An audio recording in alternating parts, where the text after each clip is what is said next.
So தம்ப்நெயிலுக்கும் இந்த வீடியோவுக்கும் சத்தியமாக சம்மந்தமே இல்லை. இது வந்து ஒரு மூவி ரிவ்யூ, TN 2026ஓட movie review.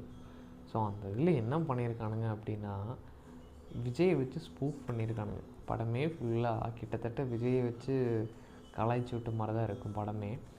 So main characters பார்த்திங்கன்னா நட்டி, MS பாஸ்கர், இளவரசன், அப்புறம் வந்து நம்ம தம்பி ராமையா. ஸோ அவங்க தான் வந்து மெயின் கேரக்டர்ஸு. டேரக்டர்லாம் நமக்கு தேவையில்லை. படம் எப்படி இருக்குது அப்படின்னா, ஸ்டார்டிங்லேருந்தே ஒரு மாதிரி ஃபன் மோட்டில் தான் இருக்கும் படமே. ஸோ எதுக்கு இன்டர்வெல்லு, என்ன கிளைமேக்ஸு அதெல்லாம் இல்லாமல் ஒரு பொழுதுபோக்காக ஒரு படம் பார்க்கணும் அப்படின்னா அது செம்மையாக இருக்கும். ஸோ தம்பி ராமையெல்லாம் செம்மையாக நடிச்சிருப்பார். நட்டி ஓகேவாக நடிச்சிருப்பார்.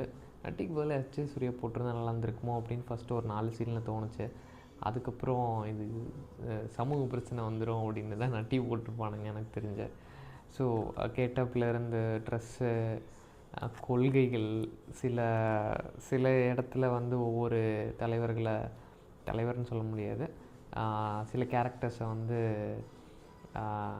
ஸ்பூஃப் பண்ணியிருப்பானுங்க. ஏன் சூப்பர் ஸ்டார் கூட பண்ணியிருப்பானுங்க, நாகார்ஜுனாவா அப்படின்னு. ஸோ அதெல்லாம் வந்து கொஞ்சம் நல்லாவே இருந்துச்சு. பட் கிளைமேக்ஸ் மட்டும் கொஞ்சம் நல்லா இல்லை, எனக்கு பிடிக்கல. ஸோ கிளைமேக்ஸ் மட்டும் சிஎம்ஆர் மாதிரி ஸ்பூஃப் ஆகிடும், வேண்டாம். ஸோ கிளைமேக்ஸ் மட்டும் நல்லா போட்டிருந்தாங்கன்னா இன்னுமே சூப்பராக இருந்திருக்கும் படம். நல்ல ஒரு ஸ்பூஃப் படமாக வந்திருக்கும்.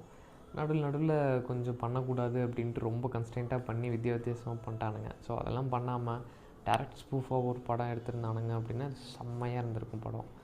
ஸோ ஆக்டிங் வைஸ் ரொம்ப பிரம்மாண்டமாலாம் இருக்காது, ஆனால் நல்லாயிருக்கும், போர் அடிக்காது. கிளைமேக்ஸ் எனக்கு பிடிக்கல, ரெஸ்ட் இஸ் ஃபைன்.